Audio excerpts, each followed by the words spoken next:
Well, I'd like to welcome you all to the final panel for today's conference. There's more, obviously, tomorrow, which we'll fill you in about later. But our last panel is about leading by example, fostering a company culture to drive sustainable action. So I will be introducing each panelist in turn, and they will briefly describe what they do at their corporation, and then we'll launch into Q&A, and finally throw it open to you, the audience, to ask any questions that you may have. So let me start by introducing, I'm going to go from the far right, Ellen Alpert. Ellen is Executive Vice President, Core Services, Viacom and MTV Networks.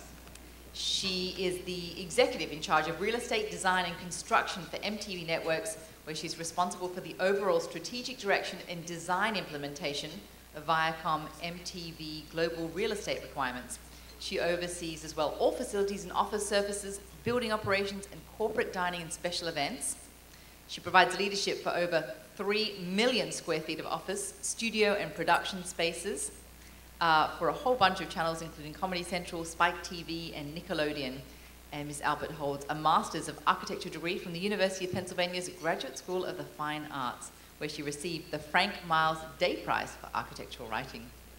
So Ellen, in a nutshell, tell us what it is you do and how you help your corporation go green. Thank you.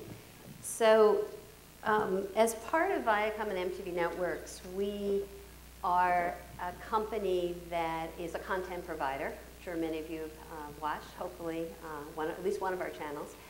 And as such, when we think about our impact, although we do occupy space, and 3 million is not insignificant, but we don't typically own our buildings. So there are many things that we can do to reduce our energy consumption, but because we don't manufacture, one of our companies, Paramount, is in the DVD business, but of course, as you know, a lot of that now, that business is changing as well in terms of how that gets delivered and the container and packaging of that. So one of the things that we felt as a content company that we're very good at doing is with our brands is delivering a message and reading our audience. And as such, back probably in 2007, we really thought about this in terms of, we've always had a lot of pro-social activities and messaging as such. And so our commitment to our environmental action was encouraging our employees to understand different campaigns, sorry about that, and do it in a very kind of decentralized way through the various channels. So I actually have, because we're a content company, I have a short video that we have as a company, which is really for employees, and it's on our company website or intranet, so people can really understand some of the initiatives, because the channels themselves, and maybe you've seen some of these, themselves promote them. So if we want to just run the video quickly, it's a very, very short video.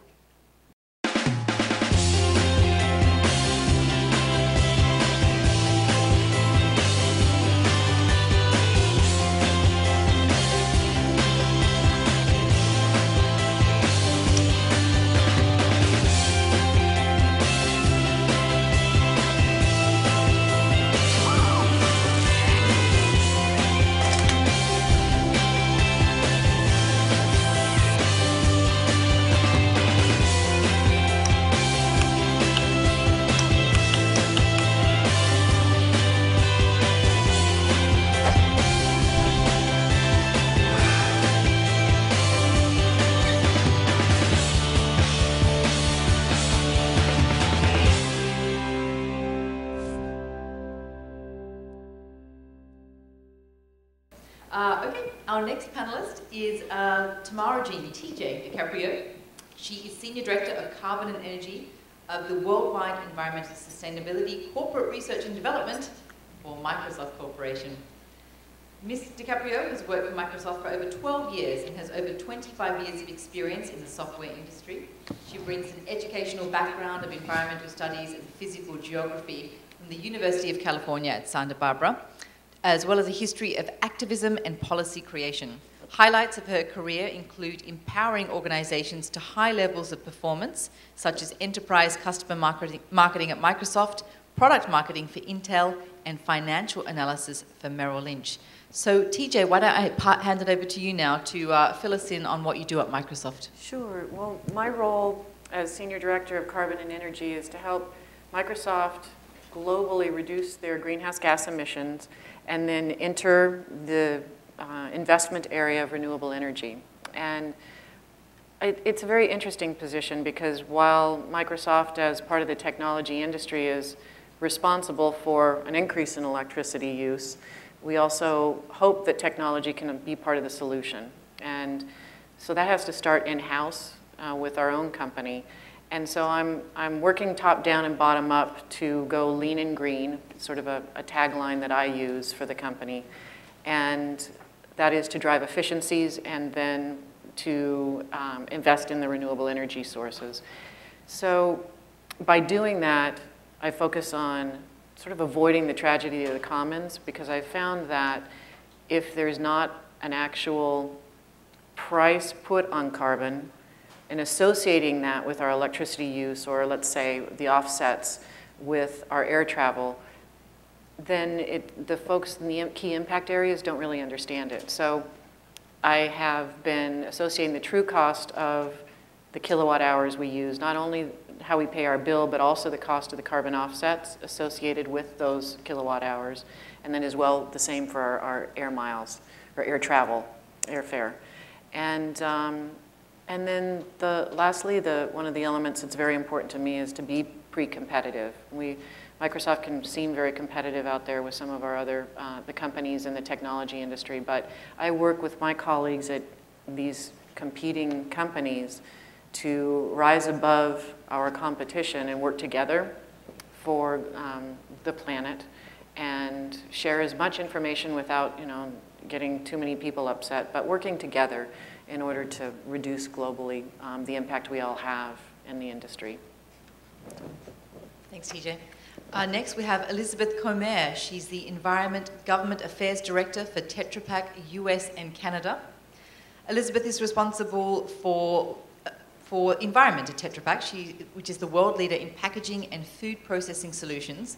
She joined the company in 2006 as Environment Manager for Europe, where she helped define and drive Tetra Pak's environmental strategy and contributed shaping recycling for cartons in Europe. Since 2010, she's based in the US, focusing on advancing the Tetra Pak's commitment to sustainability in the US and Canada, and is involved in various industry and customer packaging and sustainability initiatives.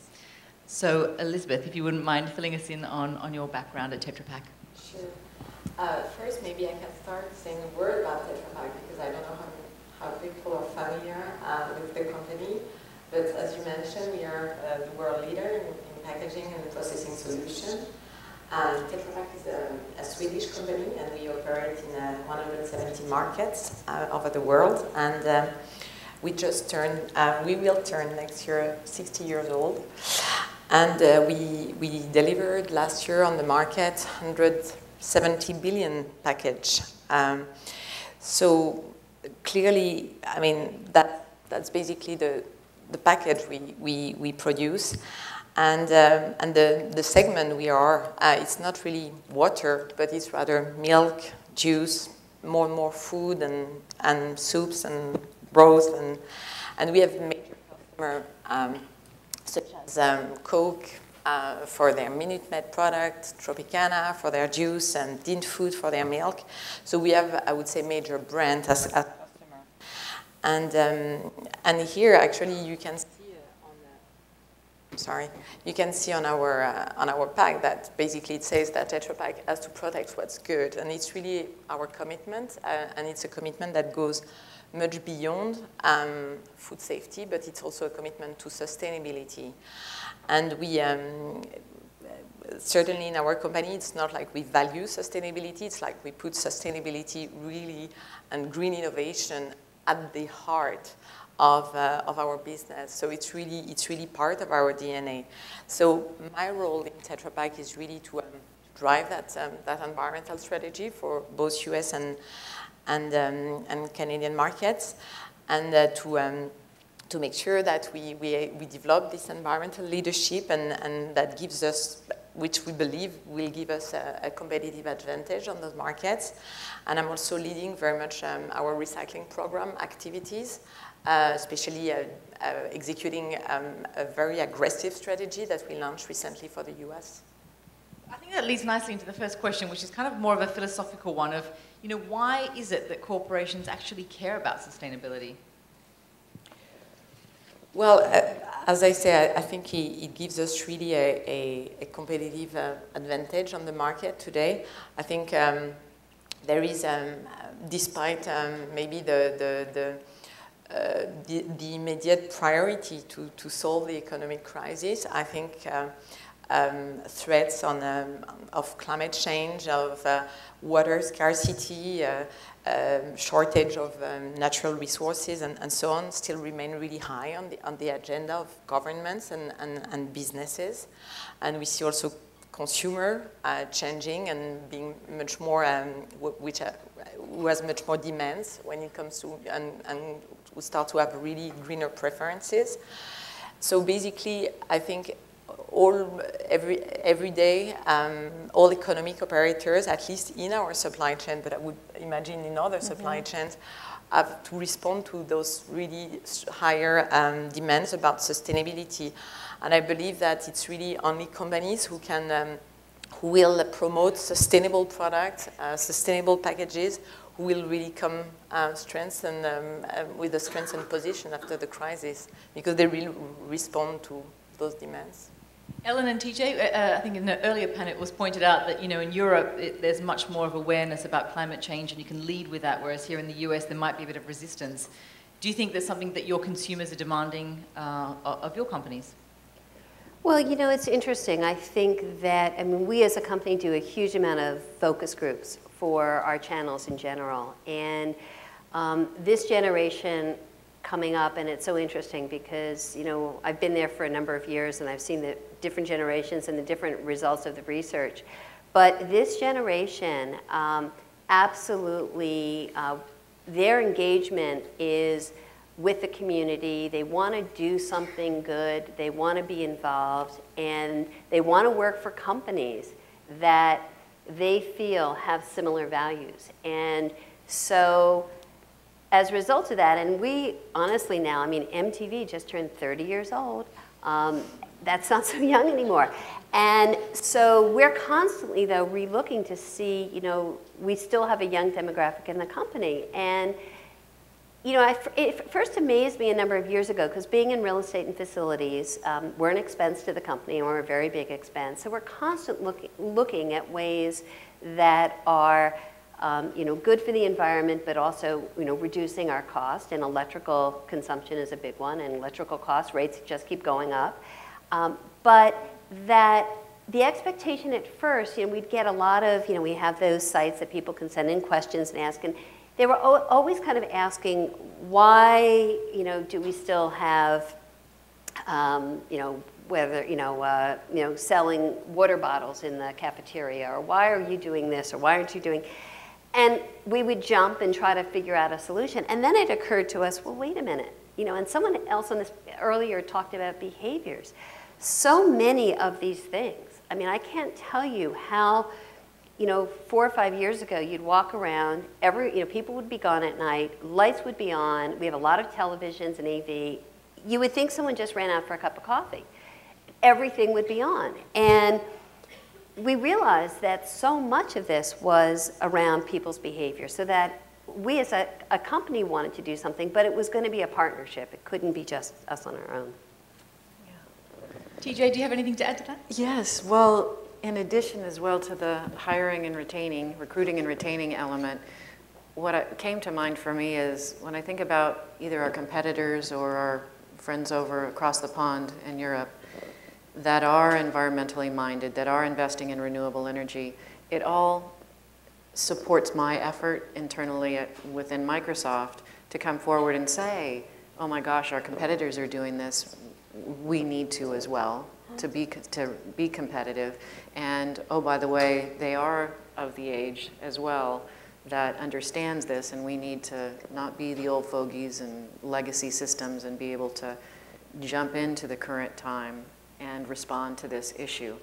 And then as well, why not only the social responsibility, but if I can't hit any of those areas, then I can come in from a straight reducing COGS. It's just reducing waste and therefore driving the efficiency. How can we run our data centers more efficiently? How can we travel less, and et cetera, et cetera. So it gets down to even a pure cost of goods. Yeah, and I think, you know, always it's now getting cheaper to do the right thing, which is definitely helps in the argument. So we've kind of covered the why a little bit. Maybe we'll get into the what. And TJ, I'd like to throw this back to you. You're tasked with quite a huge task, actually, of looking at carbon targets and trying to have some renewable energy standards. Yeah. Can I ask what your goals are and how you're seeking to get there?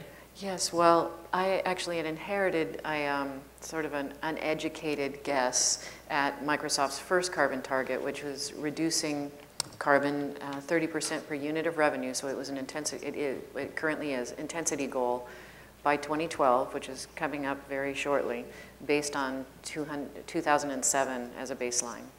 And when I walked into this, I had no idea what I was walking into. And so the positive side is there's a lot of learnings that I can now apply to setting our 2020 goal. And some of those learnings are, I sort of mentioned them earlier, but avoiding the tragedy of the commons. Prior, we had one all-up goal, and without cascading that target, I'll start with that, without cascading that target to our key impact areas, which happen to be our data centers, certainly, and then our real estate and facilities, and then as well our air travel for the employees. There was no sense of accountability at those levels, so that was an interesting situation to live with for a year or so. And then as well, the tragedy of the commons. This company, the company has to really understand that there is a cost to offsetting carbon, and they need to be thinking about that when they set budgets for each of the key impact areas. So the more I can't use the word internally as a carbon tax, so a more friendly way of approaching it is the carbon chargeback.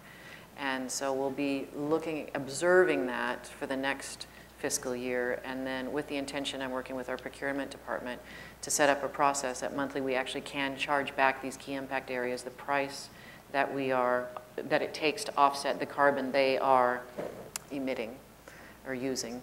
And all of that to say, I've got a few different options now in front of the executives, with carbon neutral being my preferred approach.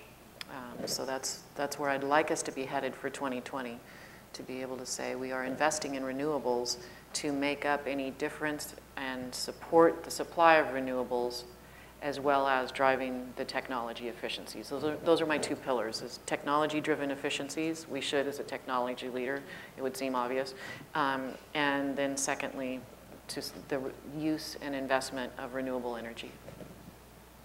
And Ellen, you come at it from a different side. You're building and facilities. What are some of the kind of low-hanging fruits that you can mine to reduce your energy consumptions? Well, I think we, like many folks, you know, new construction is a little easier because technology and you know, building a space now that the LEEDs is out there. There's a lot of guidelines and a lot of much higher level of education amongst you know, architects, engineers, contractors, and really expectation that new facilities. And so the challenge is really where we have existing facilities and being able to go in. We don't own them necessarily, so we have to deal with a building that may have been built 25, 30, whatever number of years ago, before everyone was thinking about these kind of systems. Working with our landlords to hopefully partner and try to do things in unison that will improve the energy efficiency of all of our operations. So you can have light sensors, for instance, to make sure that lights go off when people aren't in spaces. You could also just have people turn off lights, at a much lower cost. But there are also occupancy controls. We have building management systems so that as the temperature changes outside or on one side of a building versus another, we can control that so that, you know, the classic problem of someone being cold on one side and too warm on the other, so you make it over cold everywhere or what have you, or overheat everything. A lot more of those kind of controls. In new buildings now, a lot of projects, especially, and I'm not sure if you're seeing it as much here on the West Coast, but certainly in Europe, absolutely, and on the East Coast where you have under air coming up where it's going to be much more controlled and delivered to a better temperature. And then in addition, just, you know, amazing in a facility just by raising, you know, the temperature up during the summer, a degree, the savings that you can make, and I'm sure the opposite for heating as well, so. Now, you all kind of represent the green person at your corporation, I'd imagine. But how is the rest of the company embracing sustainability, and how do you get them to follow your path and follow your goals? And maybe I can ask, well, anyone who cares to weigh in on this one, maybe take it in turns. Well, as I say, in our company, I would say maybe we are in an easier position. I don't know whether it's our Swedish roots that explain a little bit, and that Nordic mindset, which I think has still some influence somehow. But certainly, environment has to be part of all strategic decision in the company. So in any stage, whether it's at the design stage, whether it's marketing, communication, environment is part of really our strategy, and it's embedded in that. So I think I don't have actually too much problem to cooperate with any other department in the company, because there is clearly environment is certainly in the core of what we are doing. So we have a huge story to tell and to share. So that's pretty well received, I must say. So are you then able to set quite aggressive sustainability goals? And if so, can you share some of those with us? Sure.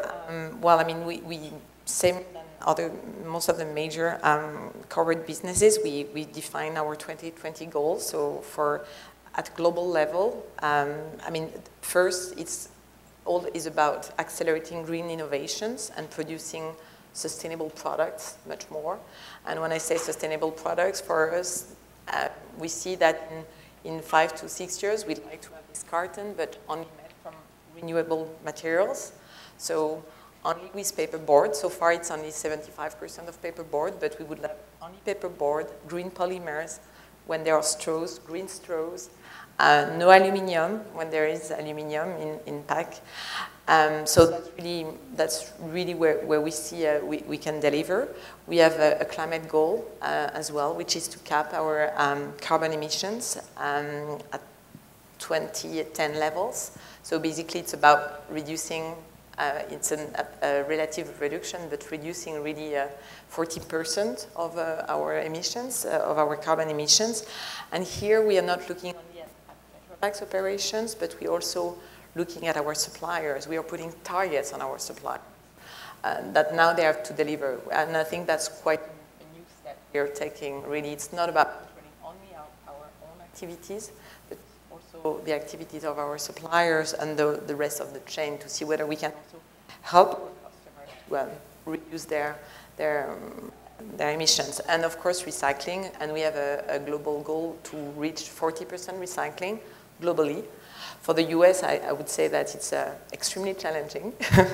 but well, I mean, we have a strategy on, and we're making significant progress. So. Very good. Well, we've covered the why and the what. Now it's the how, and I think metrics comes down to that. You know, how do you measure these things? And I think each person here represents a different way of measuring things because you're dealing with different issues. But maybe TJ, I'm kind of curious about yours, as yours is probably the most difficult one to pin down in some ways. Well, important here again is to work by impact area to drive the accountability. And so certainly from the air travel, it will be air miles per person. And so that's what we track there and give them a certain reduction rate. And then for real estate and facilities, it's for per square feet, and then with the associated boundaries associated with the buildings that we actually can not control, but measure. That's a really important element. And then from our data centers, it's either number of servers for the entire data center efficiency, or different metrics by our product groups, whether it's by the number of users, whether it's storage or compute.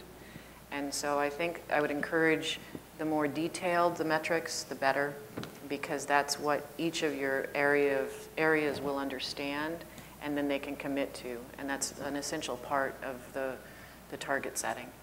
And and also for our data center compute and data center per server is understanding how much of our emissions are attributed to our customers, because it's very important that we're able to manage and store the data more efficiently than our customers would themselves, so that on a global basis we can reduce the amount of carbon that's emitted just by driving those efficiencies. So that element is very important as well from a metric. And a follow-up question, you hear a lot about cloud computing and the impact that might have on levels of greenhouse gas emissions and the rest of it. I mean, can you explain that simply? Because I've had cloud computing, even just that part of the concept, explained to me several times, and it'd be interesting to know what an impact that is making. Well, it's a funny analysis, but I've been in the technology industry for a while. I mean, when I was in college, we were using punch cards with the mainframes.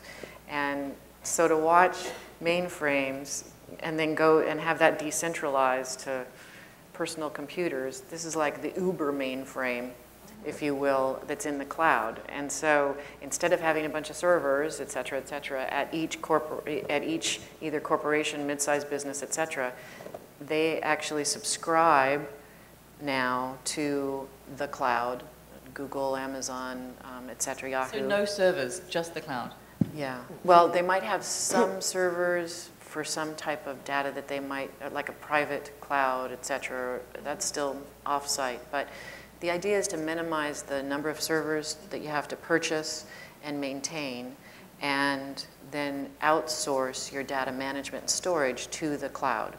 Now, hopefully, the goal is that the companies that offer cloud services are running and managing and storing that data more efficiently, using less electricity, generating less carbon. So on a planetary level, the number of servers that don't have to be bought in all these different businesses or personal, that they're reducing not only their CapEx or purchasing the hardware, but also the energy consumption that goes along with them. And then the companies that are running different clouds can run it more efficiently and use less electricity, et cetera. So reducing the carbon overall. So the upshot is cloud computing is better for the environment than data centers and data farms? Yes, individual ones. So yes, outsourcing it because of the efficiency measures. Okay. Yeah. That is good to know. Thank you. So, I think I'm a big fan of kind of how-tos, and I'm sure you've encountered a lot of situations of problems that you might have had and ways that you've solved them that might speak and resonate with the audience who might be in similar positions at their corporation or who might just have problems they need to fix at work. So is there a specific example of a sustainability problem that you faced and maybe an innovative way of how you overcame it that you could share with our audience? Maybe Ellen, can I start with you? Well, I think that in terms of the how, and this ties into, trying things out and then realizing maybe it doesn't always work exactly as planned, is I think that for us, employee and audience engagement is really key. And so we can come up with some initiatives, but how do you really engage folks so that they own it and is someone said had accountability? And so one of the groups decided that they were going to do it in their building by lowering the temperature and measuring, we sub-meter the floor so that they could, during the summer, measure on a monthly basis exactly how much consumption they were using, and agreeing not only to lower it, but they thought, one of the channels said, we're going to do it. And it was TV Land, Comedy Central, and Spike. Remember the 3 channels? And one of them was going to Fridays, turn off the air conditioner. And this is in the heat of the summer in New York City. And it lasted 2 Fridays, and it was, you know, unbearably hot. I assume pretty smelly at the end of the day. And it was, you know, but they tried. And so, you know, you kind of try these things. Sometimes you go to an extreme, but it sure woke people up, and all of a sudden just adjusting that couple of degrees became very tolerable. And of course, we always really like to have fun with stuff. So at the end, you know, we brought one of the great food trucks in, and the winner of that 3-month, you know, exercise got the free, you know, food truck party or something like that. So doing things like that. Let them go to the extremes. I like that. Absolutely. Elisabeth, do you have something you can share with us? Sure. Well, I think for the US, certainly the most challenging, the biggest challenge we have is recycling. It still is, actually. Recycling is really probably the bottleneck. For us, driving recycling, so there is clearly a huge commitment of the company behind recycling. We think that's anyway, it's a basic, to be accepted on any market now, you need to make sure that what you put on the market can be recycled. It's more than recyclable, but actually recyclable. So that's, so what we had to face in the US is basically we realized that, okay, it's a different market from Europe, where we're going to be extremely present, so the volumes of cartons are not extremely large volumes if you compare with plastics. There is no legislation as a driver to recycle. You had, at that time, and I'm speaking about 2008, 2009, there was no alignment between industry and carton manufacturer about, you know, putting money together and addressing the problem. And there was, in 2005, I think, we just had one outlet in the US that accepted cartons, one paper mill accepting cartons to recycle them. So basically, we had to overcome those challenges. And we actually been quite successful. The first thing we did was to unite and join forces with our competitors and develop a program and roll that program and execute that strategy, which I said is extremely aggressive. We know we are behind other materials, and we are catching up, and we are catching up pretty fast.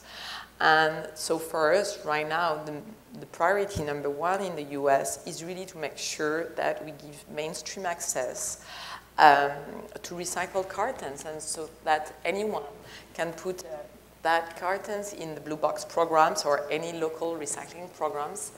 So we managed already to reach the biggest city in the US. LA actually just joined the program in June, and we had the mayor of LA who launched the program with us, and we are extremely proud of it.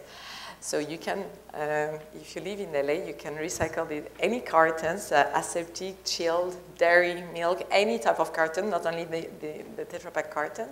And I invite you to, if you live somewhere else, to also check a website. We set up what we call a geographic locator, so that anyone, anywhere in the US knows whether that carton go in their community recycling programs, and the website is www.recycledcartons.com.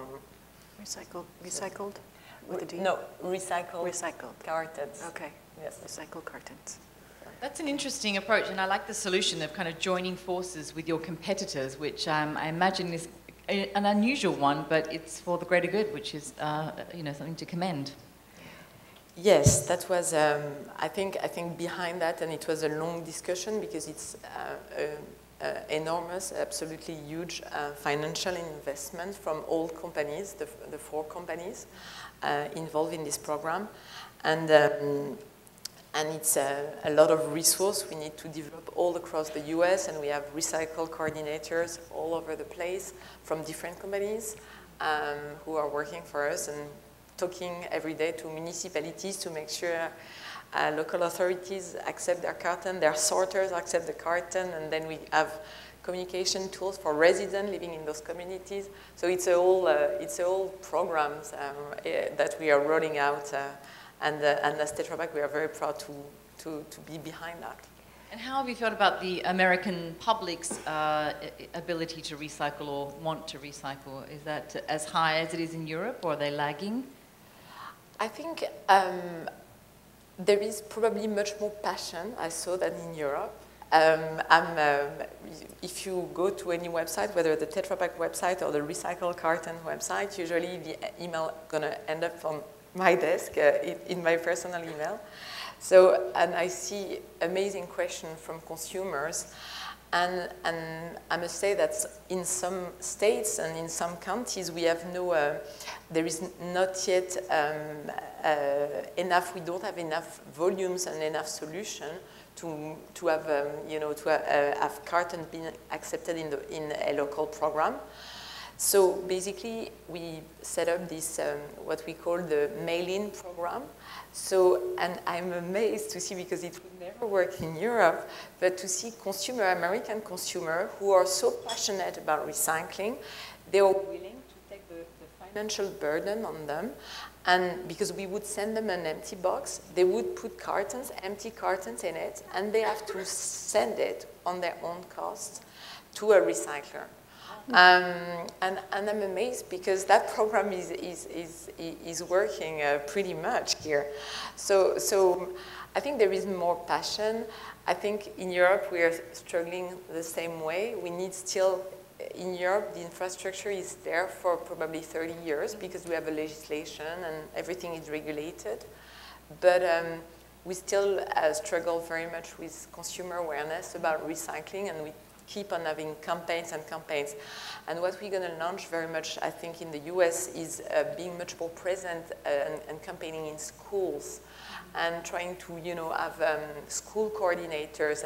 And we are looking for anyone, because anyone can be an ambassador about recycling. I hope all of you, as also parents and having kids, and also taking purchasing decision in supermarkets, you can have an influence and impact that.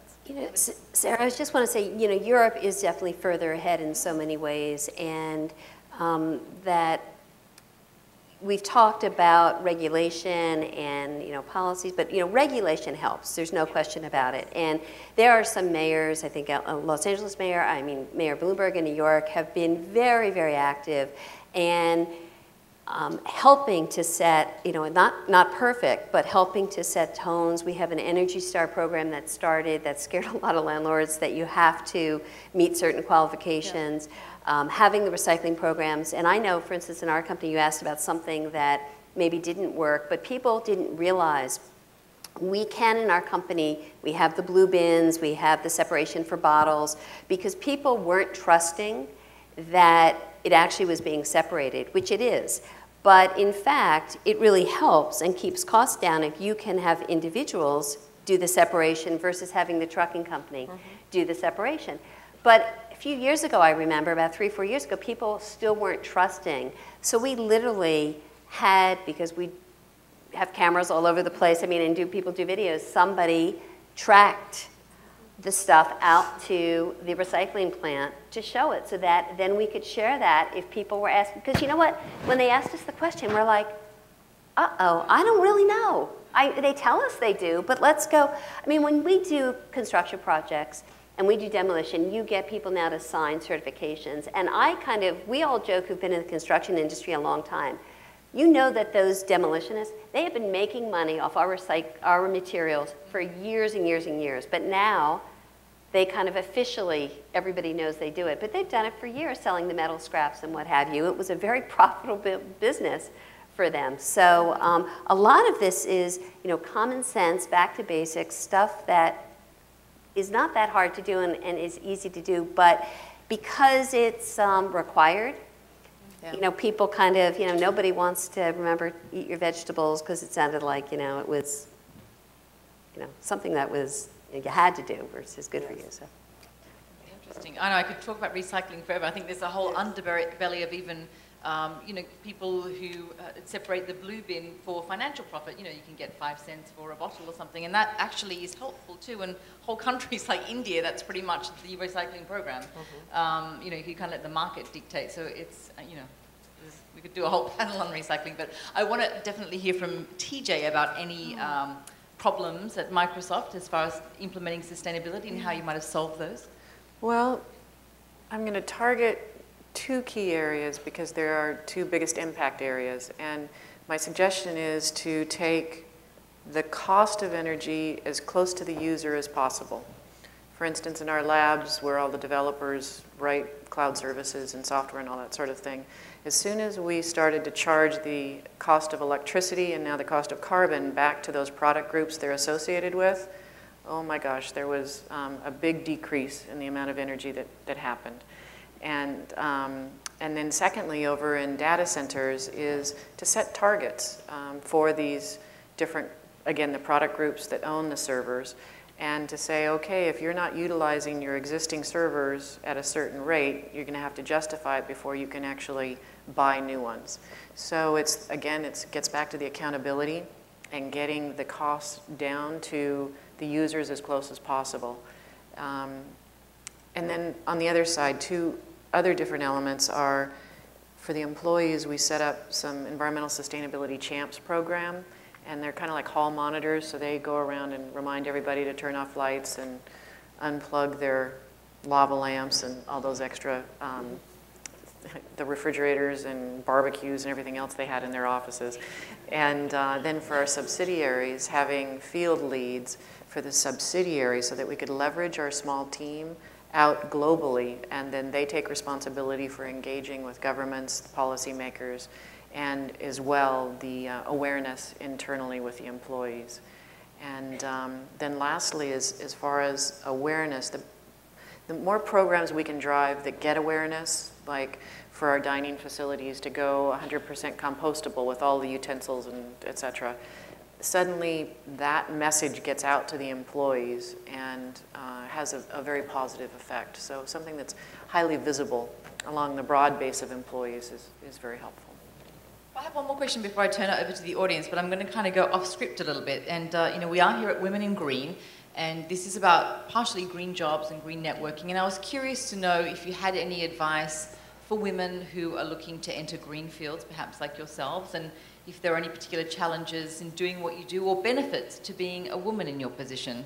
Wow. So, anyone care to weigh in? Well, you know, I think, and someone else had said this earlier, where there was a real spike and a real hope, and then stuff in the economy happened, and a lot of those programs got kind of frozen, because I'm on a not-for-profit board called Non-Traditional Employment for Women, acronym is NEW, and we receive funding for green training.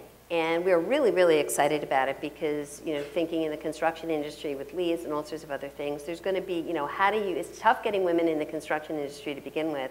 And if you can give them this extra training and knowledge and help to differentiate, that would be great. And it has been great, except there's very little construction going on, certainly in a lot of places in the country. But I think in many ways, if you talk to people at the building council and other places, the real goal is to make the word green go away, that it's just part of what everybody does, and that it is not, you know, it's kind of like the way IT was years ago and computer came out. I mean, it has to be a revolution. It has to be something that everybody grasps and becomes part of their lives the way technology has been. I mean, nobody can imagine what it was like now before. And I think that, you know, green has that potential. And I think the hope is that that's really what happens, so that I think there's no question that education and around a lot of sustainability, green technology, whatever that is, there is such great opportunity. And whether it's from the VC side or whether it's just an individual job, I think there is just so much opportunity. Yeah. 2 things. One, I think women can excel and do excel in this field because so much of it is about building relationships. And I think we have that opportunity. I work across a key stakeholder list of at least 60 people around and that doesn't even include our subsidiaries. But I have to get ideas passed like, oh, by the way, we're going to start charging you on the carbon that's associated with X, Y, Z. So I have to deliver some fairly odd and difficult topics and get their buy-in and support for our responsibility. And so I think I don't know, my observation or my theory is I think we're great at that. And then as well, I think advice would be coming into, certainly from a corporate perspective, is to have a field of expertise and have that be specific with your area of contribution, rather than having it just be broad and I believe in green, but have it, whether it's I know how to drive the purchase and deployment of an energy management program for our facilities. I know how to track and manage emissions, but having a specific area where you can enter is very helpful. Elisabeth? I don't have too much to add, actually. I would say, for me, from my perspective, but again, it's probably my, I didn't work in another corporation than Tetra Pak, and I must say here, the gender issue is absolutely not an issue. I mean, green belongs to everyone, men and women, and it's true that part of the sustainability there is something which is probably more related to communication, relationship building, partnership building, and probably where women, I would say, tend to be good at and smart at. And but for me, that's for both men and women. Very good. Okay, well, I'm sure there are some questions out there, so if anyone would like to ask a question of our panelists, please let me know. I wonder, when I read the description on fostering the company culture to drive sustainable action, you focused very much on sustainable action within your own companies. I'm wondering if any of your goals have ever included sustainable actions outside, so how your particular corporation, which they're huge, how they can impact all of our lives by the unique role that you guys play in our society. Yeah, I can start with that one, in that for Microsoft, it's our responsibility to develop, create products that use less energy. So the need to drive efficiency in our software, whether services or product. And so that gets out to the users, our users.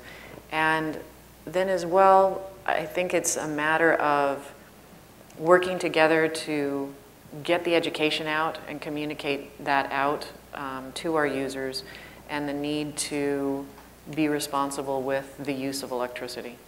But primarily I see it as an internal, we've got to develop products that are more efficient, and that's how we kind of reach out to be able to use the multiplier effect by the design of our products. And even the type, having better and improved collaboration technology so that you don't have to travel so much, and developing products that can help reduce travel in that element. And so that from a collaboration perspective, and also even the business intelligence products that we can offer for a better analysis of emissions and being able to drive efficiencies by just taking a look at the data that we've mentioned before. So. I mean, I would just mention, and some of the stuff you may have seen in the video, but we're very much about the outreach and engaging. So from Nickelodeon's Big Help, which is actually to mobilize kids, which is, we feel very strongly as a company in general about that. It really, it's really the place where it starts, because when kids are interested, they rule the world, and they're the next generation. And, it's whoever, often Nickelodeon and any of our channels, whether it's, to get out the vote, it's really, it doesn't matter how you're voting.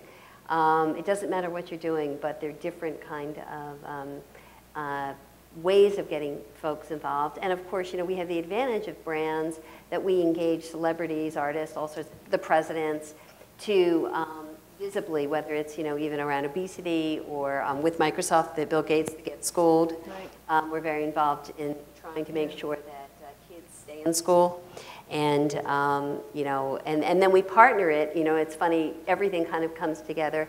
So I know when, I'm not sure if it was Ann or someone was up here around the clothing company, you know, the first thing we do when we look at, you know, what can we reuse or how could we donate? So we donated to a lot of the schools that we get involved in, whether it's, you know, it could be from the demo materials that we're getting rid of or furniture that just no longer has a purpose or something like that.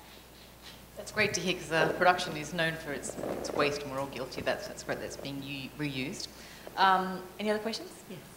Hi, Christine Herzog with the Smart Grid Library. I have actually 2 questions. First, I'd like to know the dog's opinion about sustainability. Sorry. We didn't introduce Don Diego. Yes, I know, I'm so sorry. We didn't get to that part of the bio. This is Don Diego.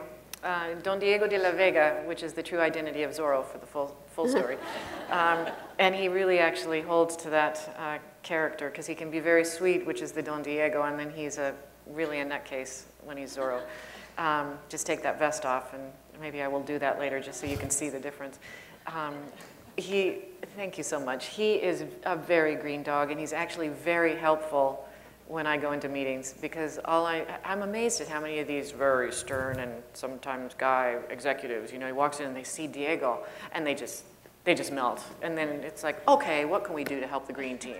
So he's really quite helpful in a persuasive consideration. It's truly amazing. There's been corporate vice presidents and senior vice presidents that people are afraid of, and like we walk down the hall to go to the meeting and, oh my God, TJ, you're the one with the dog? So he's very helpful. Thank you. And now for my serious question. Yes. Sorry, I didn't mean to go so long on that one. No. Get me talking about my dog. One of the issues that electric utilities have is communicating the benefits of the smart grid to their customers, who oftentimes they still think of as ratepayers or even just meters. So if you had one piece of advice that you had to give to, say, the senior executive at a utility that's in charge of the communications effort about smart grids, what would it be? The first thing that just comes to mind, because it seems to be a universal concern, is use your smart meter to reduce your cost. And it's a way you can reduce the bills you have to pay and the charges that you incur for you. But to be using them, to install them, and as a way to reduce costs. That's kind of my first. And maybe because the company I come from, it's around branding. It is amazing, you know, and I get a lot of those personal messages from my electric company, and the number that I saw for many years went in the garbage about I could change, you know, and save, and who doesn't want to save? But somehow that message, it's got to capture the imagination and also the pocketbook, but it's got to seem to do both because there's just so much messaging that is coming to everyone. And, you know, we all know there's a lot of things that are healthier for us and better for us, but unless it's a little sexy and fun, it doesn't always get the mass appeal. And I'm thinking to add on to that, as my brain started going, is to be specific. You know, if there's some estimated amount and you say, TJ, you can save X, you know, maybe it's not even a year, but in the next month, you could save yourself $20 or something, that might help make it real for the consumer. Yeah. We are out of time, unfortunately. Our time is up. It's flown by, but I would like to thank the panelists up here so much for their contribution. TJ DiCaprio, Elisabeth Comere, and Ellen Alpert. If you can all join me in giving them a round of applause.